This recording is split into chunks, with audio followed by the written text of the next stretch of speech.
रावण ने महिलाओं के बारे में ये 5 बातें बताई थीं जो आज भी सच लगती हैं। दोस्तों, रामायण जितनी मर्यादा पुरुषोत्तम भगवान राम की वजह से जानी जाती है, उतनी ही ज्यादा लंका के राजा रावण की वजह से जानी जाती है। जो भले ही रामायण का विलन हो, लेकिन असल जिंदगी में इससे ज्यादा बुद्धिमान शख्स उस समय शायद ही कोई और रहा होगा। कहा जाता है रावण के पास इतनी शक्तियां थीं कि अगर वो चाहता तो स्वर्ग तक का रास्ता बना सकता था। यहाँ तक कि रावण ने कई सारे देवताओं को अपना बंदी भी बनाया था, लेकिन रावण की एक गलती ने उसका ध्वंस कर दिया। अभी तो आप सब जानते हैं कि रावण का वध माता सीता के कारण हुआ। इतना ही नहीं, रावण के जीवन में उसकी पत्नी मंदोदरी का भी एक अहम किरदार था। सीता हरण के बाद मंदोदरी ने अपने पति रावण को इस नीति विरुद्ध कार्य को करने से कई बार रोका। यहाँ तक कि मंदोदरी ने अपने पति से माता सीता का सम्मान पूर्वक भगवान राम को लौटा देने का सुझाव भी दिया, लेकिन जिद्दी और अहंकारी रावण ने अपनी पत्नी की एक न सुनी और फिर जो परिणाम देखने को मिला वो तो हम सबके सामने है ही। दोस्तों, अगर देखा जाए तो रावण के जीवन में महिलाओं का बहुत अहम किरदार रहा है। पहले तो रावण ने अपनी बहन शूर्पणखा को प्रतिशोध लेने के लिए माता सीता का अपहरण कर लिया, और फिर जब मंदोदरी ने सीता को वापस करने के लिए कहा तो उनकी बात से भी मना कर दिया। लेकिन फिर एक ऐसे यज्ञ में बैठ गया जो अगर पूरा हो जाता तो रावण कभी पराजित ना होता, लेकिन अपनी पत्नी के कहने पर उससे उठ गया वो।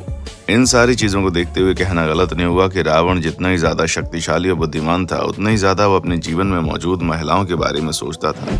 लेकिन जब उसने सीता का हरण किया तो उसके सारे कर्म एक तरफ हो गए और बुद्धिमान से वो दुष्ट कहलाने लगा।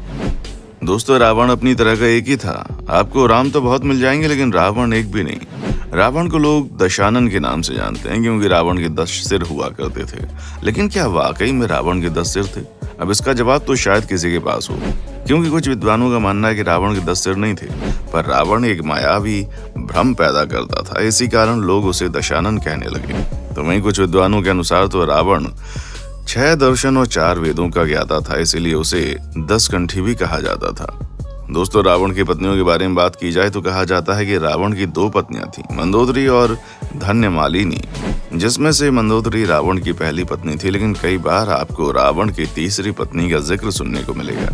हालांकि उसका नाम किसी को भी नहीं पता, क्योंकि कहा जाता है कि रावण ने खुद उसकी हत्या कर दी थी। लेकिन अपनी सभी पत्नियों में रावण सबसे ज्यादा प्रेम और विश्वास मंदोदरी से करता था।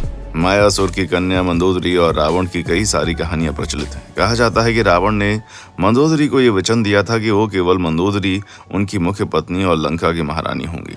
प्रचलित कथाओं के अनुसार एक बार रावण मायासुर से मिलने के लिए मंदोर पहुंचा, जहां उसकी नजर मंदोदरी पर पड़ी।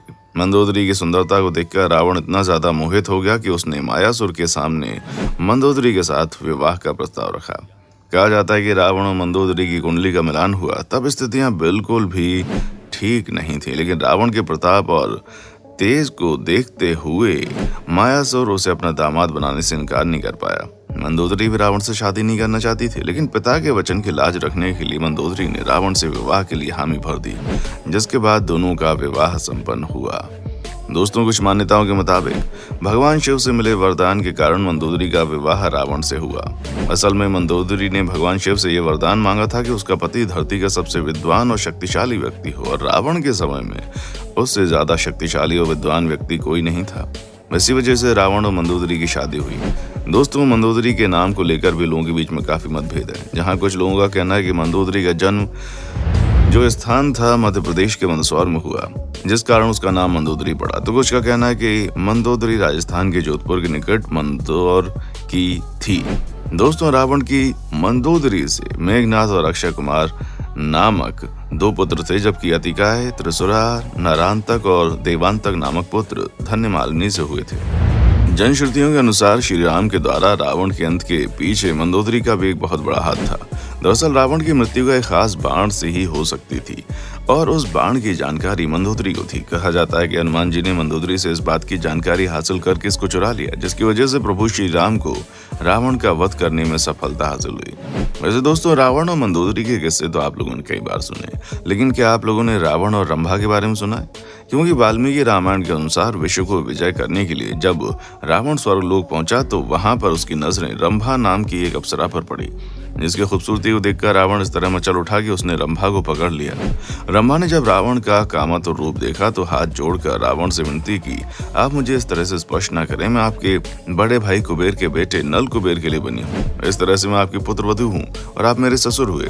लेकिन रावण ने रंभा की एक न सुनी और उसने मना करने के बावजूद भी रावण ने रंभा के साथ गलत व्यवहार किया। बाद में जब इस बात का पता नल कुबेर को चला तो उसने क्रोधित होकर रावण को श्राप दिया कि आज के बाद रावण बिना किसी स्त्री इच्छा के उसे स्पर्श नहीं कर पाएगा। अगर ऐसा वैसा करने की कोशिश करता है तो उसका सिर 100 टुकड़ों में फट जाएगा। यही वजह कि जब रावण माता सीता का हरण करके लाया तो उसने एक बार भी माता सीता को नहीं छुआ। वैसे आपको बता दें, रावण ने अपनी पत्नी की बड़ी बहन माया को भी नहीं बख्शा था। माया के पति शंभर विजयंतीपुर के राजा थे। कहा जाता है एक बार रावण राजा शंभर के यहाँ गया, तभी उसकी नजर माया की सुंदरता पर पड़ी। रावण माया को देखते ही मंत्रमुग्ध हो गया और उसने माया को अपनी बातों में फंसाने की कोशिश की। जब राजा शंभर को रावण की इस क्रूरता के बारे में पता चला तो उसने रावण को अपने कारागार में बंदी बना लिया।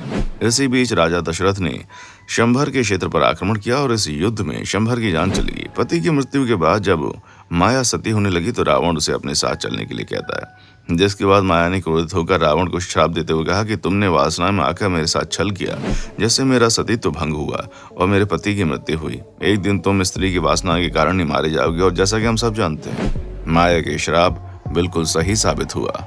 इतना ही दोस्तों, एक बार जब रावण अपने पुष्पक विमान से किसी विशेष स्थान पर जा रहा था तभी रास्ते में उसे तपस्या में लीन एक सुंदर सी स्त्री दिखाई दी, जिसका नाम वेदवती था। वेदवती भगवान विष्णु के पति के रूप में पाने के लिए तपस्या कर रही थी, लेकिन वासना से युक्त रावण ने बिना कुछ सोचे समझे उस तपस्विनी के बाल पकड़े और उसे अपने साथ चलने के लिए कहा। जिसके बाद वेदवती ने अपने इस अपमान को देखकर उसी वक्त अपने देह को त्याग दिया और रावण को श्राप दिया कि जिस तरह तूने एक स्त्री का अपमान किया है, ठीक उसी तरह एक स्त्री तेरी मृत्यु का कारण बनेगी। मान्यताओं के अनुसार उसी तपस्विनी ने रावण के वध के लिए माता सीता का रूप धारण करके जन्म लिया था। दोस्तों, प्रचलित कहानी के अनुसार रावण की बहन शूर्पणखा ने भी उसे सर्वनाश होने का श्राप दिया था। दरअसल शूर्पणखा का विवाह विद्युत जीव नाम के शख्स से हुआ जो राजा कालके का सेनापति था। ऐसे में जब रावण विश्व विजय करने के लिए निकला तो उसका युद्ध राजा कालके से भी। उस युद्ध के दौरान रावण ने अपनी बहन के पति विद्युत जीव का वध कर दिया। जब शूर्पणखा को इस घटना के बारे में पता चला तो उसका दिल अंदर से करा उठा। उसके मन ही मन उसने रावण को श्राप दिया, जिस तरह तूने मेरे पति का वध किया, एक दिन तेरे सर्वनाश का कारण मैं बनूंगी। दोस्तों, रावण की मृत्यु के पीछे उसके जीवन में जितनी महिलाएं थीं उनका तो हाथ था ही था, लेकिन माता सीता का एक बहुत बड़ा किरदार था। माता सीता ही थी जिनके लिए भगवान श्री राम ने रावण का वध किया। अगर सीता ना होती तो आज रावण को कोई नहीं जानता, या फिर कह लीजिए लोग एक बुद्धिमान और ताकतवर राजा के तौर पर ही रावण को पहचानते। लेकिन माता सीता की वजह से रावण पूरी दुनिया में प्रसिद्ध हो गया, क्योंकि पूरी दुनिया की पूरी दुनिया रामायण द्वारा ही रावण को जानती है। रामायण ही रावण द्वारा माता सीता के हरण का परिणाम है। रावण ने ब्राह्मण का भेष धारण करके माता सीता का अपहरण किया और उन्हें अपने साथ लंका लेकर आया, लेकिन वो चाहकर भी सीता माता को अपने महल के अंदर नहीं ले जा सका और उन्हें अशोक वाटिका में भेज दिया, क्योंकि रावण को उसके भतीजे नल कुबेर ने श्राप दिया था कि अगर वो किसी स्त्री की इच्छा को विरुद्ध उसको छुएगा तो रावण का सर्वनाश हो जाएगा। उसी श्राप ने माता सीता को रावण से दूर रखा, वरना रावण जैसा शक्तिशाली व्यक्ति जो कुछ भी कर सकता था वो भला माता सीता को कैसे छोड़ता, लेकिन श्राप के चलते रावण मजबूर था। दोस्तों, आपने देख लिया कि रावण कितना ज्यादा बुद्धिमान और शक्तिशाली था, लेकिन अपने जीवन में मौजूद स्त्रियों के कारण उसकी सारी शक्तियां बेकार निकल गईं, उसका अंत हो गया। तो ये थी रावण की जिंदगी की पूरी कहानी, जिस पर आपका क्या कहना कमेंट सेक्शन में आकर बताओ। इसी तरह की वीडियोस को देखते रहने के लिए चैनल को लाइक शेयर और सब्सक्राइब जरूर करें। देखने के लिए शुक्रिया। दोस्तों, आपको स्क्रीन पर 2 और वीडियोस दिखाई दे रही हैं, जिसे देखने के लिए स्क्रीन पर क्लिक करें।